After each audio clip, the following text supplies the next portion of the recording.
And holy smokes, I think because of the Google problems this morning on December the 14th, I had trouble going live.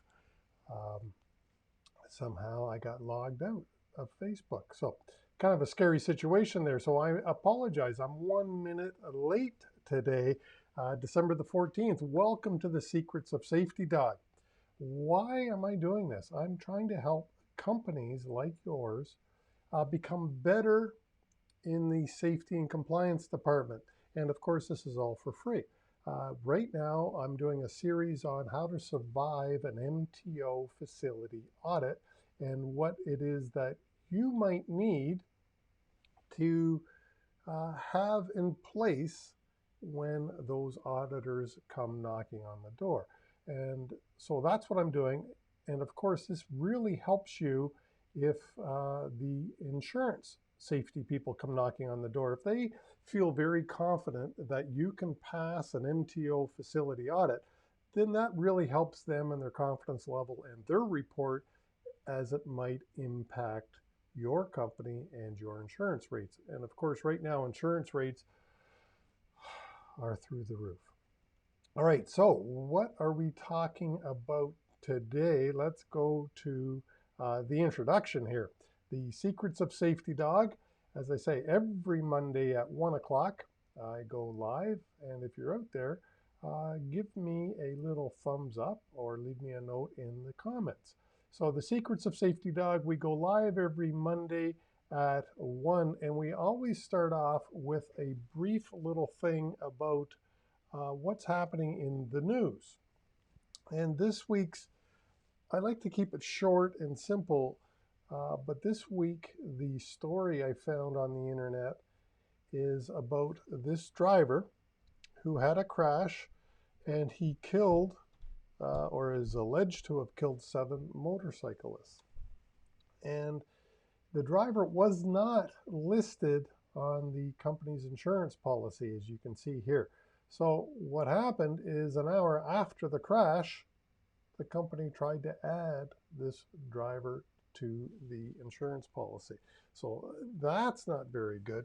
And when you read the story, you can see here that the company never did the background check for this driver. Now, of course, we know that in the United States, you have 30 days in which to do the background check, but that is not the best policy moving forward, to do background checks after you've allowed the driver to move out there. So the company did not review the history check, as you can see here, and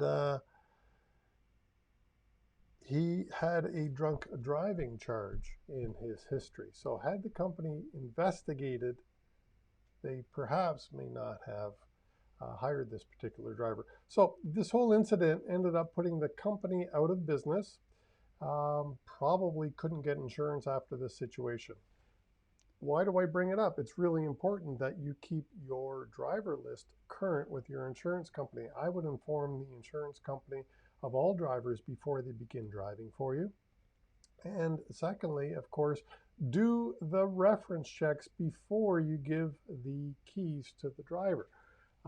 I believe that you should have the whole orientation performed and done, as well as all the company policies and everything done and completed before you allow the driver to go out there. So that's an opinion, of course, always full of opinions, the Safety Dawg is. So what are we talking about today? What is the secret we're talking about? Well, today we're not talking about the news. We're continuing on with our series here of how to prepare for a CVOR facility audit. And I gotta love going live. Where did my camera go? And why am I not on the screen? As you can see, or as you could see a minute ago, I have my new, there we go, my new background, my Christmas background on the screen. As you all know, or at least I believe you know, I green screen. So I can put whatever background I wish behind me. So how to prepare for a facility audit. Specifically, we are continuing on with our segment here of Module 7 in the policy manual, and specifically written policy. So the MTO specifically states that they would like you, or they want you to have a written, documented safety policy. And part of that safety policy is what happens in different situations. How are the drivers meant to handle the different situations that they typically can come upon? So that's part of your written safety policy. All right, so the different situations that as they come up, you need as a company to identify critical situations and then to come out with a written plan on how to handle each of those critical situations. This is, again, right out of the book, Module 7, the link's in the show notes for this CVOR safety manual that the MTO puts out. Then you also need corrective measures, a policy for your corrective measures that will happen for an unsafe event. Now, an unsafe event, of course, could be a crash, but it could also be a violation found at the scale. That could be an unsafe event. And what does your company policy say how to handle that particular situation? So that's what you want to know. What policy specifically is the MTO asking for? The fact that you have one driver license in a written statement. As you may know, when you move from province to province, you are to turn in the former provincial license and get the new one. You have, in Ontario, 6 days after you've moved to register with Ontario and get your new driver's license, and you submit the old one. Well, of course, in the old days, some of us used to have 2 driver's licenses, one from a different province, so that when you got caught, you would show the one that you didn't care much about. Well, nowadays you need to have a policy saying that is not correct morally, nor is it legal. Then the change of a driver license status policy. So if your license gets downgraded as a driver, you need a policy as a company to say, driver, you got to tell us about that. So you drivers that are watching, if you've ever thought, why do they have all these, I'll say it, all these damn policies? Well, it's because the MTO wants to see them. It's good business, but it is also subject to the facility audit. You need a policy telling the drivers to report all the collisions. I know it may seem like every driver knows this. You need to have a policy as a company telling all the drivers. And again, same thing, but reporting all the violations, all the tickets, all the convictions, all the violations. And I use the word violations because you may not get a ticket at a scale inspection. You may only get an X, but that is a violation, and you want the driver to be telling you about it. And of course, as previously stated in another episode, you want the drivers to hand in every CVIR, Commercial Vehicle Inspection Report, so that you can, again, go through the audit with flying colors.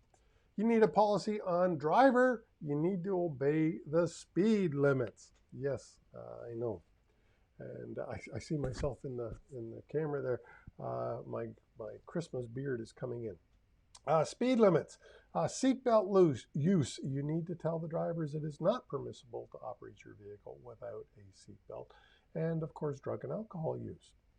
Yes, even in Canada, where you have Ontario-only drivers or Canadian-only drivers, I know we're not subjected to the drug and alcohol testing requirements yet, but you still need to have a policy telling your drivers it's not permissible to be driving with alcohol or drugs in your system.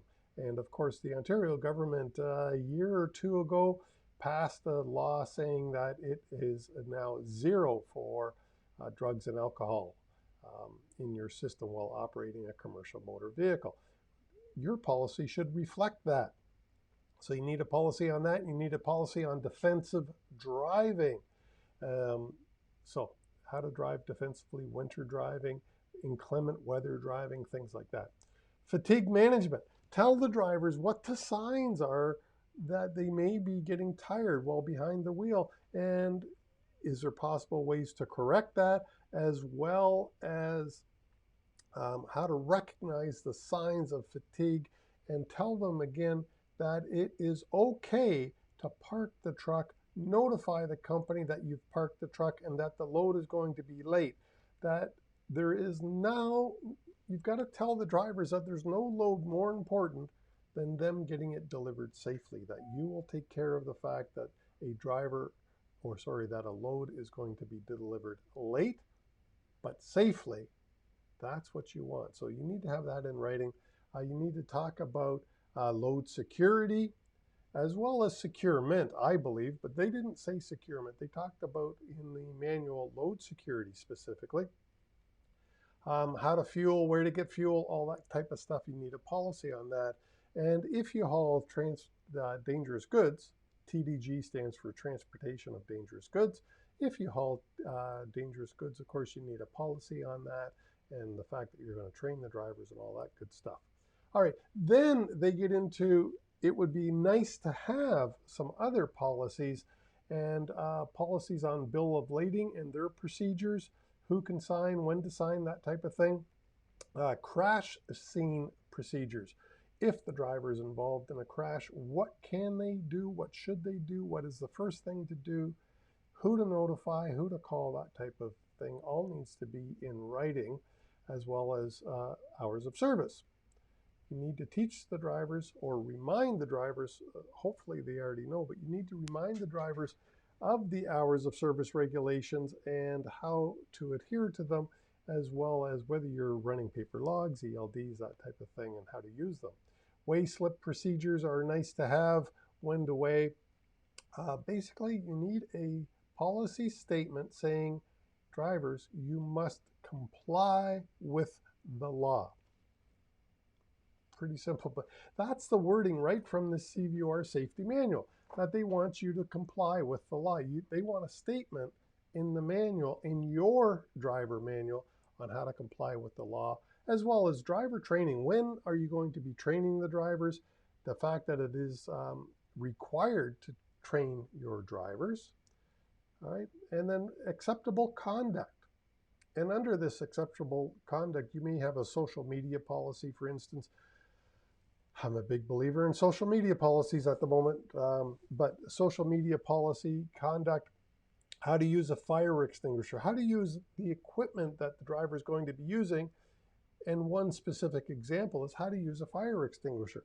Many drivers have not been trained, and many companies have not trained the drivers how to appropriately use a fire extinguisher. It's simple once you've been trained. So have you trained your drivers? And the correct use of PPE, personal protective equipment. What correct use have you taught the drivers? What it is that it is acceptable, what personal protective equipment you expect, what PPE you will supply, when it must be worn. So all of those things need to be written in a policy. I have for you, if you wish, a sample of a table of contents. Yes, Safety Dawg has a policy book, and yes, I do sell it, and that's not the purpose of this. I'm trying to educate you, but if you needed a safety policy manual for your drivers, I do have one available. However, I will give to you my table of contents. And in this way, you can download the table of contents at safetydawg.com free, and you'll see some other things there as well. But you can download my sample my sample table of contents and compare it to what you already have. And then if you want, you can let me know what I'm missing in mine. But more importantly, you can use it as a basis to put your own table of contents together. That's the reason I supply it to you for free, is I'm not trying to sell you something all the time. I'm trying to be of value, and I'm giving you what is in my table of contents so that you can put together your own policy manual if you wish. If you don't wish, you can reach out to me and I can help you with it. All right. And of course, I've got to make some money on that, but that's what you can do. So safetydog.com/free, that's where I am posting all of my free items. And you'll see there's a number of them there now. I think I have 4 posted there that I'm giving away for free. Table of contents. I know I've got my driver file checklist. I forget what else is there. Oh, my book is there for sure. All right, so that's what's happening there. You can go safetydog.com/free and get my freebies as I post them. Next week, what are we talking about next Monday? And I will try to remember my Santa hat for next Monday since I'm growing my Santa beard. We are going to continue on with Module 7. As you can see, this Module 7 of the MTO Safety Manual is quite extensive. We've already done 3 episodes. This is number 4, I believe. We're going on to number 5, and then I think we've got another one after that as well.